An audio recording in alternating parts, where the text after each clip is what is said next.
सो आज हम आपको पढ़ा रहे हैं फोटो इलेक्ट्रिक इफेक्ट पार्ट 2 का सेकंड हिस्सा, यानी कि फोटो इलेक्ट्रिक इफेक्ट का part 3rd।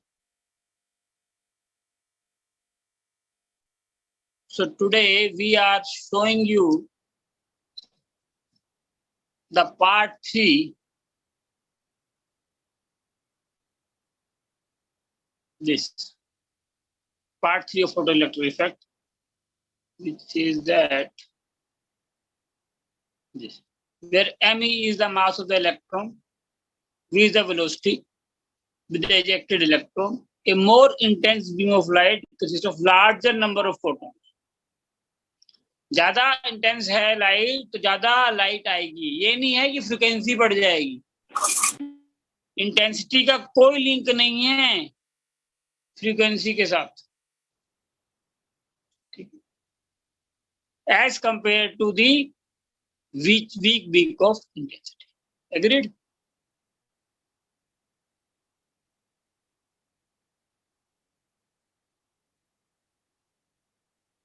The particle nature of the light pose dilemma for scientist. ये जो लाइट है, ये जो लाइट है इस इलेक्ट्रॉन से टकरा रही है,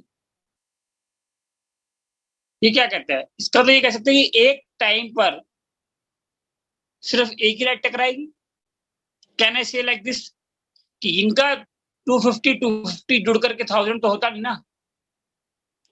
These lights cannot strike at the same time, so this is particle nature. एक टाइम पर एक गाड़ी एक से टकराएगी तो पार्टिकल नेचर क्या कहती है कि ये डेलिमा हो गया। डेलिमा मतलब कंफ्यूजन, परेशानी। डेलिमा मतलब कंफ्यूजन। जो पार्टिकल नेचर का एक्सपीरियंस है वो क्या कहता है? डेलिमा हो गया। डेलिमा मतलब कंफ्यूजन। ठीक है। So scientists put in a dilemma on the black body radiation and photoelectric effect that light has a particle nature. ठीक है। Shining a beam of light on a metal surface can therefore be viewed as shooting a beam of particles, the photons. ये जो light के छोटे छोटे particles हैं, light को हमने ऐसे ना मान करके ऐसे माना है।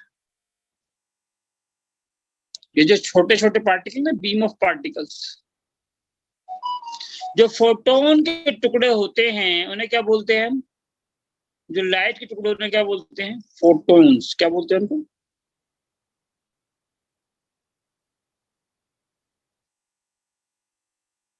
Agreed? When a photon sufficient energy strikes, sufficient मतलब होता है जो ठीक ठाक अमाउंट है, strike an electron in the atom of the metal, it transfer its energy instantaneously, मतलब होता है एकदम अचानक। इंस्टेंटेनियस होता है हाथों हाथ, हाथों हाथ। इंस्टेंटेनियसली ये लाइट यहाँ टकराती है और इसको अपनी एनर्जी दे देती है। तो electron during the collision, collision का होता है टकराना, and the electron ejected without any time lag, मतलब हाथों हाथ। टाइम लैग मतलब क्या होता है? उसी वक्त, विदाउट ए टाइम लैग और डिले।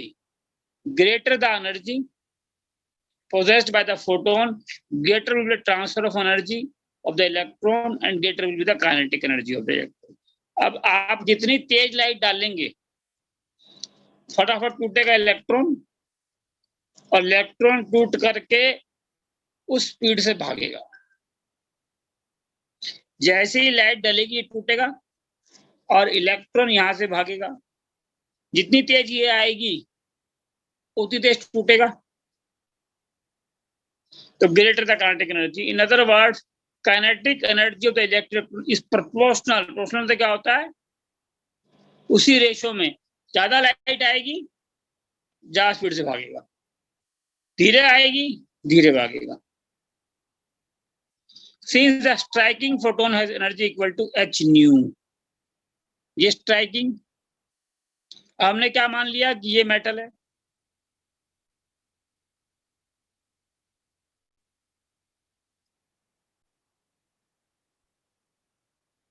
अब वो क्या मानता है कि ये फोटोन आ रही है।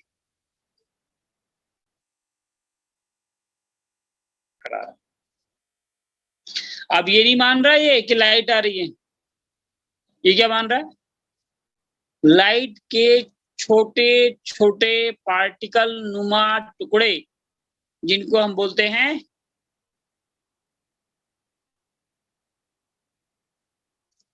फोटोन। ये है H new and effect satisfactorily, but on the other hand it is not consistent मतलब consistent होगा अनुरूप।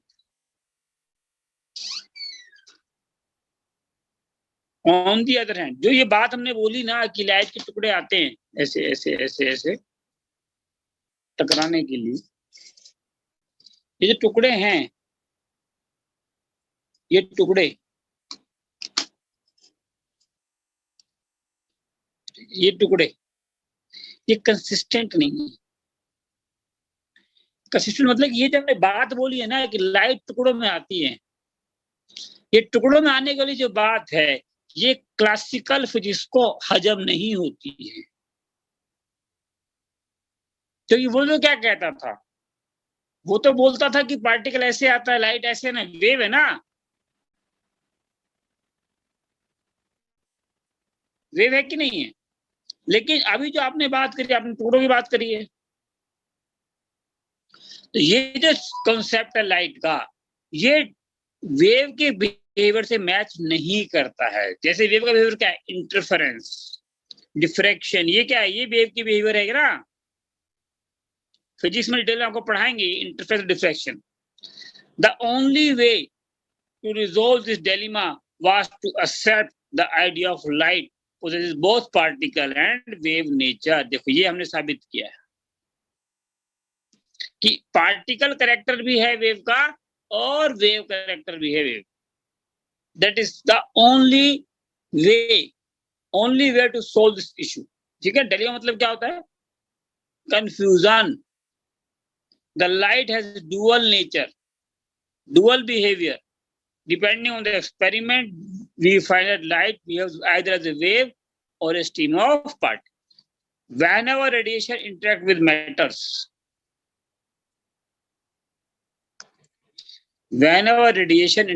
matters, it displays particle-like properties in contrast to wave-like properties. क्या कहता है, लाइट की ये प्रॉपर्टीज भी हैं, इंटरेक्शन और डिफ्रैक्शन। ये क्या प्रॉपर्टी है, उसकी वेव नेचर की प्रॉपर्टी है, which it exhibits in propagate. This concept totally alien होता है विदेशी। alien क्या होता है, विदेशी। और यहां बोल रहा है कि ये बिल्कुल नई बात बताई, किसने, अल्बर्ट आइंस्टीन ने ब्लैक बॉडी रेडिएशन के बाद ये साबित किया कि लाइट के अंदर पार्टिकल नेचर भी है। एग्रीड। ये जो बात थी ये बिल्कुल एलियन थी, बिल्कुल विदेशी बात। एलियन मतलब होता है विदेशी, भी होता है। एलियन मतलब होता है बिल्कुल अनोखी, नई, जो कभी सोची भी नहीं थी हमने। एलियन होते हैं वो दूसरे ग्रह से आई हुई बातें। ये जो बातें की किसने, अल्बर्ट आइंस्टीन ने, बिल्कुल विदेशी थी। This concept was totally alien to the way of scientists thought about matter and radiation. It took them a long time to become convinced for its validity. इसके बाद बहुत वक्त लगा ये बात साबित करने के लिए कि पार्टिकल में वेव भी है, वेव में पार्टिकल भी है। It turns out that you shall see later that some maximum properties like electrons also exhibit wave-like। हमने क्या बताया कि वेव में पार्टिकल है साहब। अब बाद में ये भी समझाएंगे आपको कि पार्टिकल्स के अंदर भी वेव है। एग्रीड। ये न्यूमेरिकल देख लो आप। कैलकुलेट एनर्जी ऑफ 1 मोल। अब 1 मोल की डेफिनेशन को लास्ट में बताई थी। 1 मोल क्या होता है? 6.626 10⁻⁻34 तो होता है ये H। ये क्या है? ये वैल्यू आपको याद करनी है भाई। देख लो क्वेश्चन में कहीं दी नहीं है उसने। H note given. H के लिए किसने पुट करी है? आपने खुद। 1 मोल के लिए किसने पुट की है? आपने खुद। सो वो आपको H कहीं नहीं देगा। H आपकी वैल्यू नहीं देगा। अगर आपको कहीं मोल की जरूरत पड़ गई तो नहीं देगा। वो देखो उसने यूनिट नहीं दी, उसने क्या दिया आपको? हर्ज। हर्ज क्या है? पर सेकंड। आपको यूनिट याद होनी है भाई, ये जूल सेकंड। तो आपको पता है E is equal to H nu. ये एक फोटोन का है। अगर एक डजन का होगा तो क्या करेंगे? इसकी वैल्यू गुना 12। भाई एक फोटोन की कितनी एनर्जी है? एच न्यू है कि नहीं? एग्रीड? Yes sir. अगर एक दर्जन की होगी तो 1 गुना 12। अगर 1 मोल की होगी तो 1 गुना 1 मोल। मोल के लिए कितनी होती है?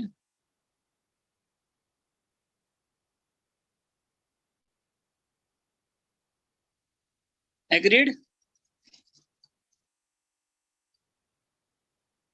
Yes sir. Coulomb 2.7। 100 watt bulb. अब ये वाट कन्वर्ट करना आपको आता नहीं होगा। 1 वाट होता है 1 जूल पर सेकंड। ये जानबूझ के ऐसा क्वेश्चन बनाते हैं। हमको पता होता है, बच्चों को वाट नहीं पता। क्लैरिटी आ गई ना आपको इस बात में? जब क्वेश्चन मैं बनाता हूं मुझे पता होता है कि बच्चों को वाट नहीं आएगा। मुझे पता है कि 400 नैनोमीटर में नैनोमीटर के बाद बच्चों को फुल जाएगा। तो ये क्या है? 10⁻⁹ ठीक है। तो वेवलेंथ दी हुई है, लैम्डा गिवन है।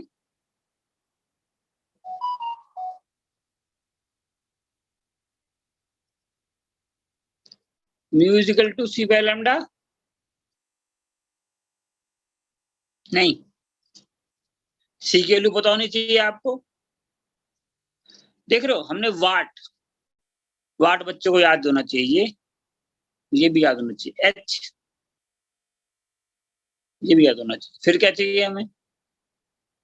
फिर हमें चाहिए लैम्डा दिया है तो हमें पता है कि mu is equal to C by lambda. C बच्चे को याद नहीं होगा, कहानी खत्म हो जाएगी। हर स्टेप पे याद कराता हूं। तो एनर्जी दी हुई है। Calculate 100 watt of bulb emit monochromatic. Monochromatic मतलब जिसका लैम्डा 1 ही हो।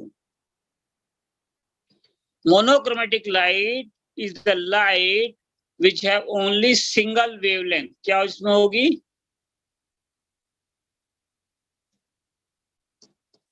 ठीक है, या कह सकते हैं एक ही फ्रीक्वेंसी हो। क्या होगी?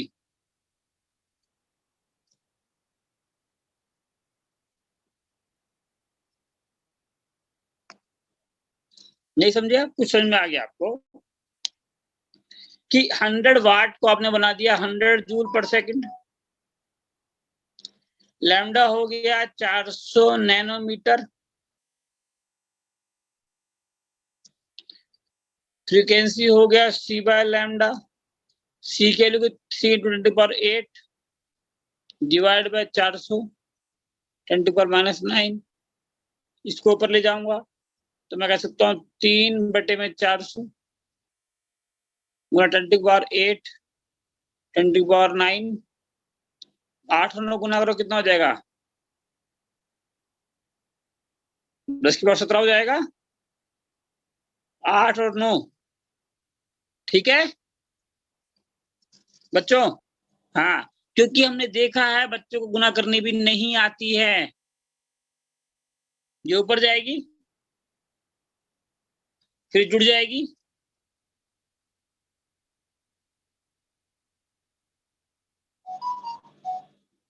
सत्रह, 8 + 9 17 है ना, ठीक है। एच के लिए पुट कर दिए, इसके लिए पुट कर दिए, इसके लिए आ गई। अब ये जो है ये 100 जूल पर सेकंड ये बनानी है। एक की एनर्जी कितनी है, एक की एनर्जी इतनी है।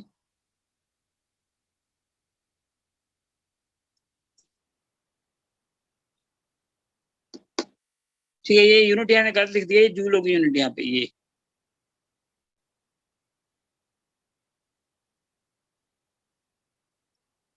भाई ये सेकंड से सेकंड काट दूं,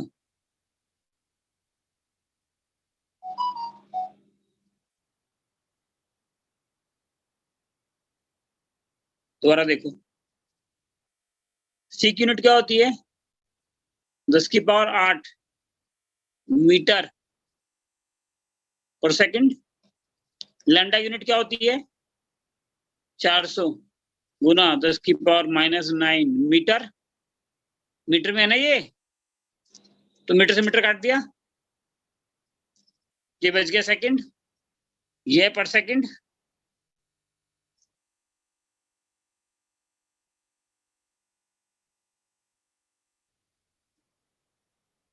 ये आ गया।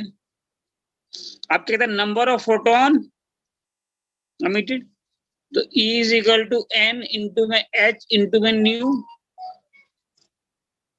Total E। भाई total E is equal to N number of photons into में E ऑफ 1। भाई एक फोटोन की जो एनर्जी है उसे गुना कर दूंगा नंबर ऑफ फोटोन से, तो टोटल आ जाएगी।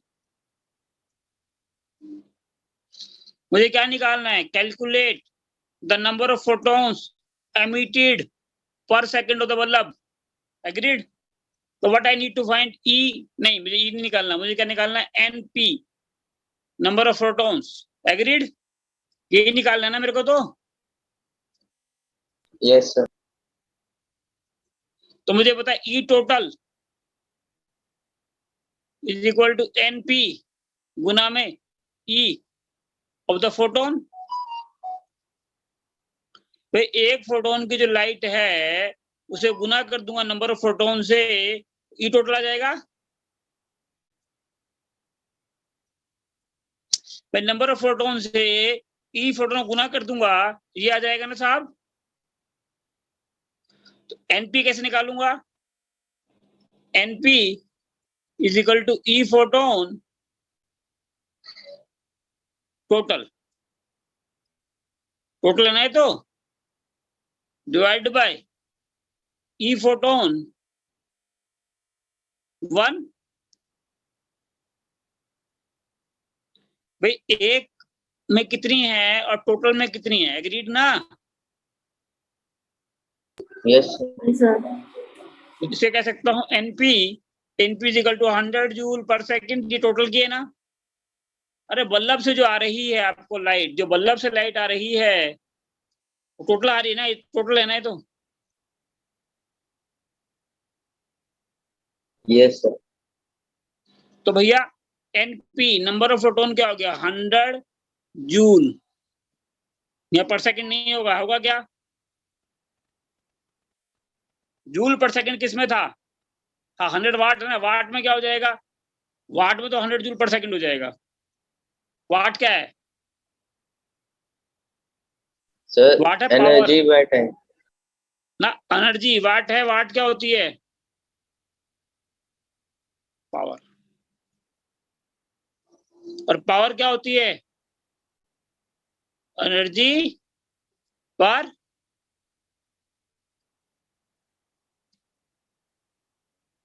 ठीक है। आपको नंबर निकालना है फोटोन का, क्या निकालना है आपको? पर सेकंड निकालनी है ना आपको। तो एनपी क्या हो जाएगा? Energy of the photons per second divide by total energy of the photon per second divide by energy of the photon, one photon per second. Second second cut जाएगा, इससे ये कटेगा, एनपी आ जाएगा। मैं कह सकता हूँ NP is equal to 100 divide by 4.69 10 to power -19। कितने फोटोन पर यूनिट आएंगे भाई? Sir number of photon sir per second में कैसे आ गए? मतलब वो पर सेकंड में तो यूनिट क्वेश्चन देखो ना, calculate number of the photons emitted पर सेकंड। ये बल्लभ है मेरा, एक पार्टिकल इसने भेज दिया, अब क्या रुक गया? बल्लभ फिर दोबारा भेजेगा ना, पहले ही भेजा था ना। यही तो लाइट है।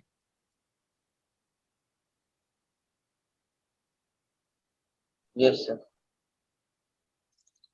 तो बल्लभ तो बहुत सारे फेंकता रहेगा ना, बल्लभ तो आपको सुबह से लेकर शाम तक देता रहेगा। आपको तो पर सेकंड निकाल लेना भाई, कि एक सेकंड में इस बल्लभ ने कितने फेंके। The number of photons emitted मतलब क्या होता है? निकालना, फेंकना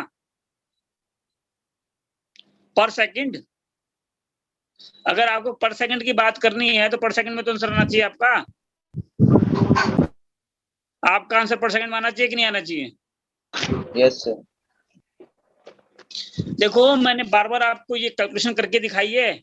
मतलब मैं चाहता क्या हूं कि आखिरी की जो कैलकुलेशन आप हाथ से करें, छोड़ के ना भागें इसको। न्यूमेरिकल जब हम करते हैं ना तो क्या करते हैं, ये तो बाद में कर लेंगे, ऐसे बोलते हैं ना हम लोग। तो electromagnetic radiation of wavelength 300 nanometre, तो 310⁻⁹ ये आपको खुद पता होना चाहिए ना।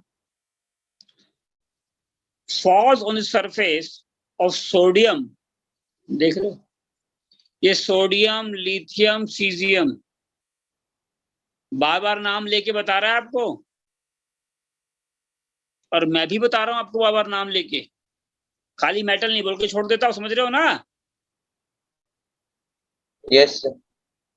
वो बार बार नाम लेके बोलता है, मतलब नाम लेके पूछेगा आपसे एग्जाम में। उसने ये तो नहीं बोला ना fast on the surface of metal, वो बोल सरफेस ऑफ सोडियम बोलता है, इसलिए बोलता है क्योंकि बाद में वो पूछेगा आपसे कि कौन कौन से मेटल इलेक्ट्रोमैग्नेटिक रेडिएशन में फोटो इलेक्ट्रिक इफेक्ट दिखाते हैं, उनका नाम पूछेगा आपसे। Agreed? Yes sir. 1.68 10 to power joule per mole क्या कहता है? 300 नैनोमीटर की एक लाइट डाली, अब इससे 1.68 10 टू पावर 5 जूल पर मोल, ये कितने दिए? जूल बन रही। एक दर्जन का भाव, एक दर्जन केले का भाव 60 रुपया है, तो एक केले का क्या मैं कह सकता हूँ 5 रुपया है? Yes sir. ये कहता है इलेक्ट्रॉन एमिट हुए इतने जूल पर मोल, तो एक का क्या हुआ भाई?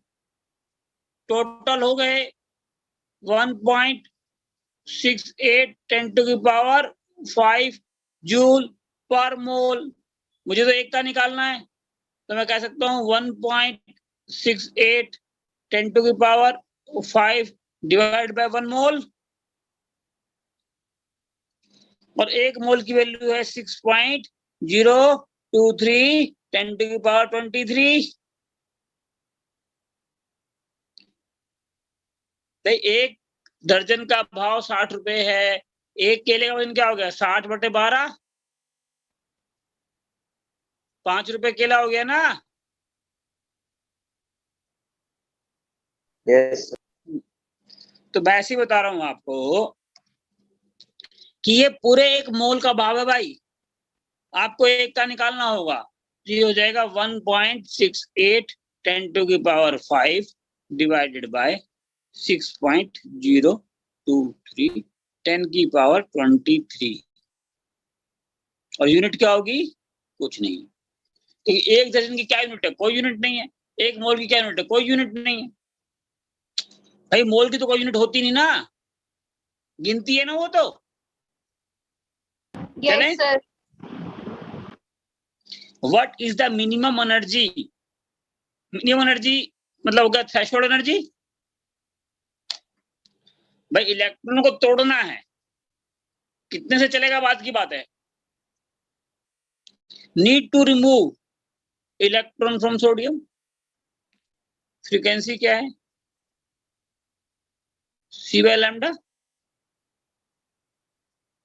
C की वैल्यू गिवन है, लैम्डा की वैल्यू गिवन है, फ्रीक्वेंसी निकल जाएगा।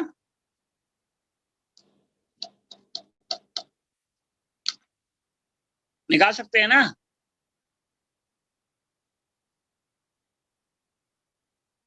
अब ये क्या है?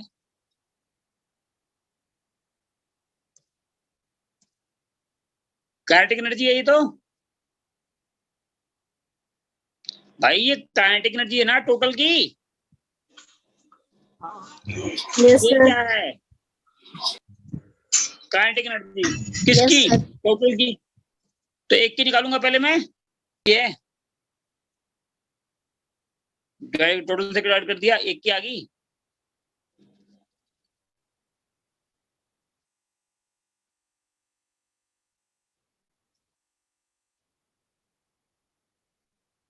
तो अब ये पता था हमें H nu minus H nu nought is equal to half mv square,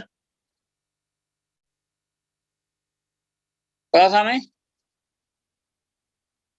दोबारा देख लेते हैं। H mu minus H mu not is equal to half mv square. Mu कितना है? 300 नैनोमीटर। ठीक है जी, एग्रीड। मिनट तो निकालना है sir. ना।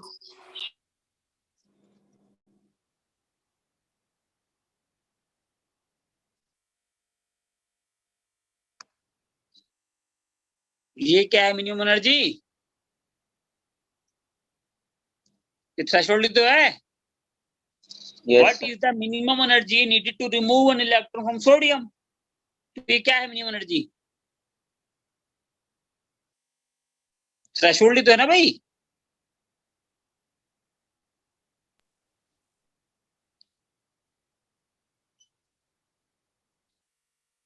भाई H mu minus H mu not is equal to half M we square. Done. हमें ये Yes, निकालनी sir. है ना। तो मैं क्या कह सकता हूं कि h mu is equal to H mu minus half M we square. इसको उधर लेके आया, उसको उधर लेके गया।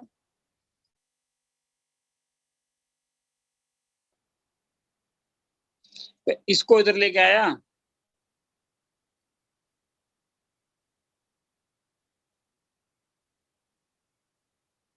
इसको इधर ले आया, इसको इधर ले आया, इसको इधर ले आया। कह सकता हूँ फॉर्मूला, दोबारा देख लेते हैं। So I can say H mu not is equal to H mu minus में half M we square. V निकालना है,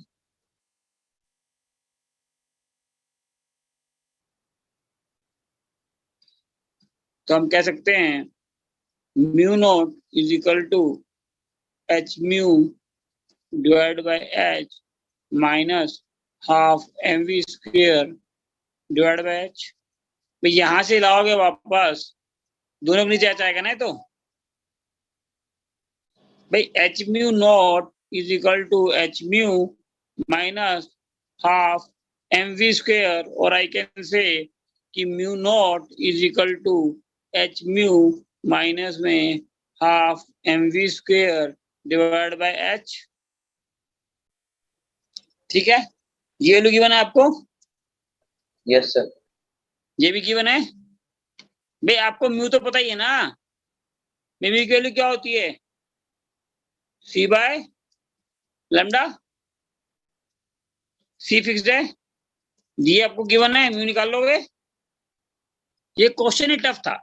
इसी तरह के क्वेश्चन पूछेगा आपसे, एनआईटी पूछेगा, डबल एनडब्ल्यूईटी पूछेगा, आईआईटी पूछेगा। हर कॉन्सेप्ट देखो समझ में आना चाहिए। अगर आपको समझ में नहीं आया कि लैम्डा, आपको नैनोमीटर में कंफ्यूजन है, क्वेश्चन हाथ से गया। कहां स्लिप हो सकता है। आपको समझ में ये नहीं आई बात, criteria formula half mv square नहीं आया, क्वेश्चन स्लिप। ठीक है जी। अगर आपको ये नहीं पता कि lambda is equal to c by mu, तो नैनोमीटर से लैम्डा निकलेगा नहीं ना भाई। मुझे तो म्यू निकालना है ना, सी बाय लैम्डा करके। Yes sir. और म्यू की वैल्यू क्या हो जाएगी? 3 इंटू 10⁸ डिवाइड बाय 3 इंटू 10⁻⁹। तीसरी कट जाएगा, उधर जाएगा।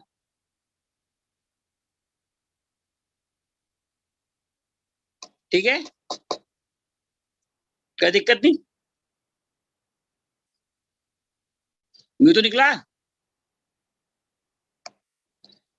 ये क्या दिया जूल पर मोल, देख रहे हो ये मोल।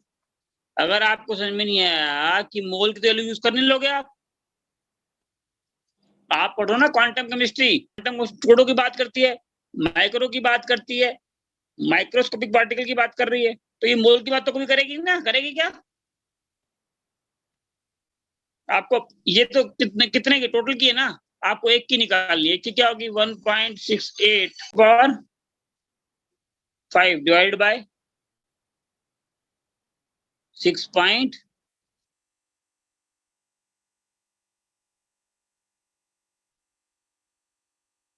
अगर आप एक की वैल्यू नहीं निकाल पाए तो क्वेश्चन हाथ से जाएगा। एग्रीड? अगर बच्चा ध्यान से मोल को नहीं देख पाया तो भी क्वेश्चन जाएगा ना हाथ से। तो यस सर। मैं ये बताना चाहता हूं कि 300 नैनोमीटर नहीं पता तो भी हाथ से जाएगा, ये मोल नहीं पता तो भी हाथ से जाएगा। अगर आपको फॉर्मूला नहीं पता कि h mu minus H mu not is equal to half mv square, तो भी हाथ से जाएगा। एग्रीड? और अगर h की वैल्यू नहीं पता 6.626 10⁻20 - 34, तो भी हाथ से निकल जाएगा। अगर आपको c की वैल्यू नहीं पता,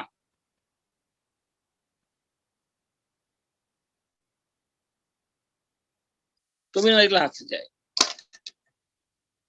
एक न्यूमेरिकल में हमने क्या क्या चेक किया है, हमने उसको नैनोमीटर चेक किया, हमने फ्रीक्वेंसी निकलवाई, उससे फ्रीक्वेंसी में सी की वैल्यू उसको पता होनी चाहिए थी, उसे एच की वैल्यू पता होनी चाहिए थी, उसे मोल की वैल्यू पता होनी चाहिए थी, उसे फॉर्मूला आना चाहिए था फोटोइलेक्ट्रिक का, उसे ये कॉन्सेप्ट पता होना चाहिए था कि एनर्जी तो आप कलेक्टिवली काउंट कर सकते हो बट फ्रीक्वेंसी कलेक्टिवली काउंट नहीं कर सकते। हमने क्या कैलकुलेट किया? हमने फ्रीक्वेंसी कैलकुलेट किया है ना। तो फ्रीक्वेंसी और लैम्डा तो जुड़ नहीं सकते ना। आप दो गाड़ियों की फ्रीक्वेंसी नहीं जोड़ पाओगे, लैम्डा नहीं जोड़ पाओगे, एनर्जी भले जोड़ दोगे। Energy is a collective thing, देख रहे हो? Energy can be added. समझे उसने क्या कॉन्सेप्ट सिखाया आपको कि आप जब फ्रीक्वेंसी की बात करते हो तो अकेले की बात करते हो, फ्रीक्वेंसी सिंगल चीज है, फ्रीक्वेंसी ये भी म्यू भी, लेकिन आप एनर्जी में मल्टीपल इलेक्ट्रॉन्स की एनर्जी को ऐड कर सकते हो, 1 की, 2 की, 3 की, 12 की, 500 की, 1000 की। क्या समझे? Agreed? So I want to show you that. तो उसने यहाँ आपको दिखा दिया कि ये h nu is equal to h c by lambda. भाई न्यू की जगह ये पुट कर दिया उसने, कोई दिक्कत नहीं।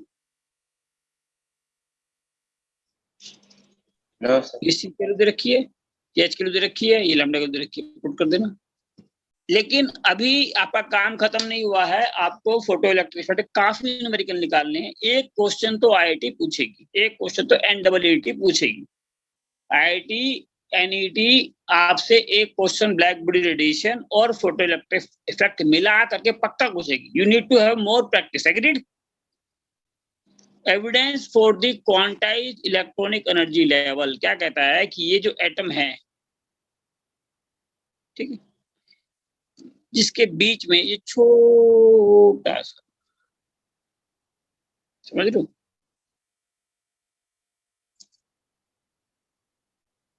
ये क्या है?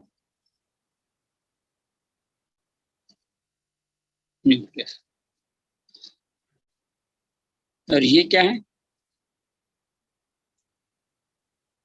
ऑर्बिट्स. या क्या इसको बोल सकते हैं? शेल. ऑर्बिट बोलना है, ऑर्बिटल नहीं बोलना है. ये ऑर्बिट है या शेल है, ऑर्बिटल नहीं है. ठीक है. ध्यान देने वाली बात है कि मैंने कितनी वो बनाई हैं, शेल या ऑर्बिट, लेकिन साइज न्यूक्लियस का बहुत छोटा सा दिखा रहा हूं. देख रहे हो, मैंने मेंशन करने की कोशिश की है. अगर आप ध्यान से देखेंगे तो मैंने ये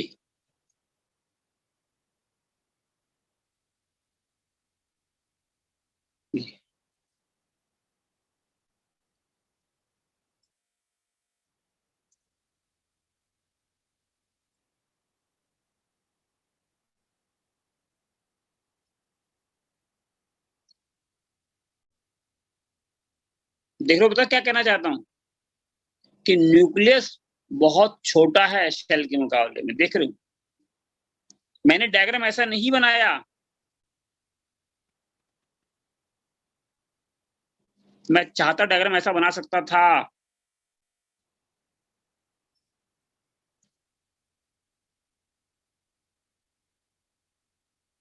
मैंने ऐसा नहीं बनाया. समझे? एग्रीड. ऐसा बनाया. Yes sir.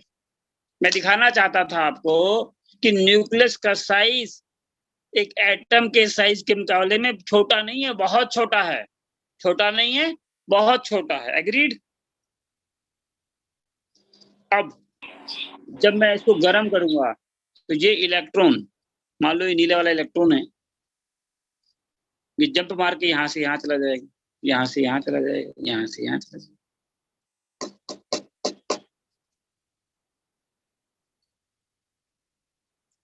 ये जो इलेक्ट्रॉन था मेरा, वो जंप मार के यहां से यहां और यहां से यहां और यहां से यहां भी जा सकता है,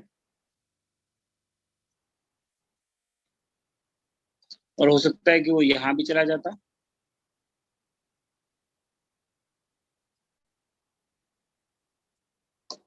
देख रहे हो, मैंने इस न्यूक्लियस की जो इलेक्ट्रॉन्स है उनको जंप दिया, तो ये इलेक्ट्रॉन यहां से उठ करके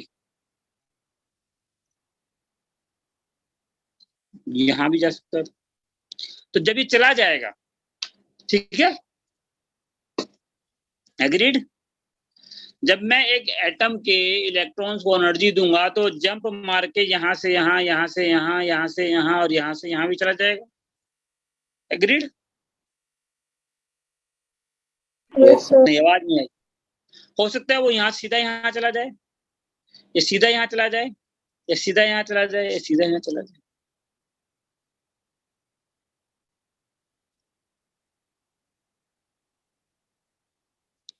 ठीक है. तो मैं क्या कह सकता हूँ कि मान लो मेरे ये शेल है,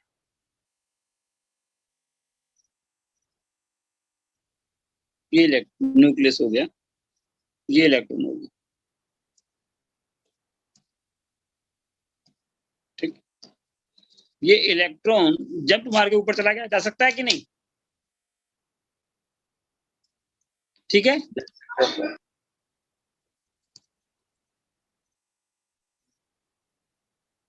अब जब ये ऊपर चला जाएगा तो ये नीचे आएगा.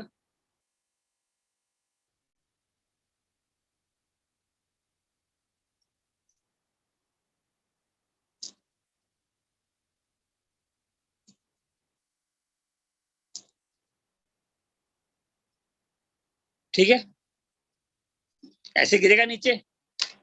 मैंने ये न्यूक्लियस था,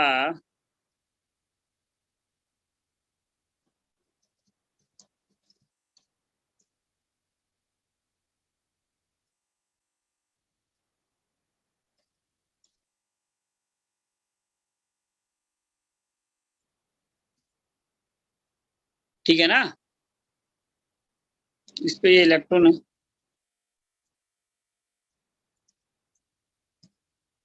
ऐसे ऊपर चला गया, नीचे भी तो आएगा।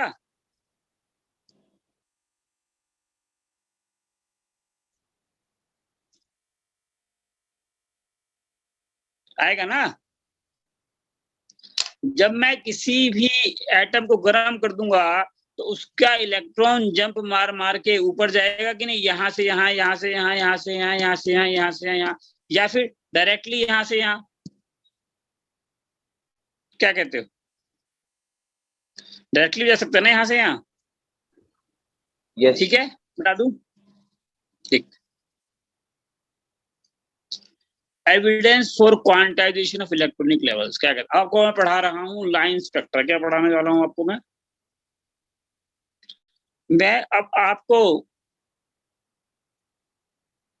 अब आपको देखो, मैंने पढ़ा, क्या पढ़ा रहा हूँ? मैं पढ़ा रहा हूँ पार्टिकल नेचर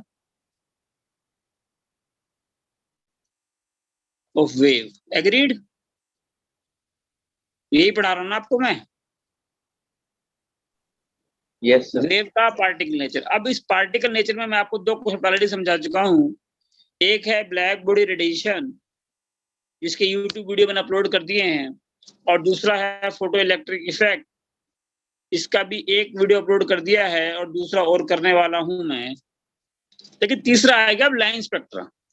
अब मैं आपको लाइन स्पेक्ट्रा की भूमिका बता रहा हूं कि लाइन स्पेक्ट्रा होता क्या है, और फिर हम ये साबित करेंगे कि लाइन स्पेक्ट्रा की वजह से, हम ये कैसे साबित करें कि ये फोटो इलेक्ट्रिक इफेक्ट का फिनोमिना है। How we can prove it that line spectra prove that wave has a particle nature, or we can say because of the particle nature of the wave there is a line spectra, there is a, तो अभी मैं आपको line spectra बता रहा हूं, agreed? Yes sir. अभी line spectra बता रहा हूं, उसके बाद मैं आगे क्या थे बताऊंगा। क्या काजल? Yes sir. ठीक है, तो मुझे लगता है आज के लिए 4 बज गए, तो ये आपको छोड़ देते हैं। क्या बच्चों, आज 4 बज गए हैं, तो ठीक है, तो आप लोग अपने कुछ भी कमेंट्स हैं, यूट्यूब वाले बच्चे यूट्यूब पे दे सकते हैं कमेंट सेक्शन में, और जो बच्चे ऑनलाइन पढ़ रहे हैं वो भी मेरे को व्हाट्सएप कर सकते हैं, ठीक है? तो आपको, मुझे लगता है कि ये अच्छा लगा होगा न्यूमेरिकल्स कैसे करते हैं और कैसे सोचते हैं न्यूमेरिकल के बारे में, है ना? Yes sir. Yes sir. ठीक है, तो आज के लिए इतना ही, फिर आपको नेक्स्ट क्लास में और कुछ पढ़ाएंगे।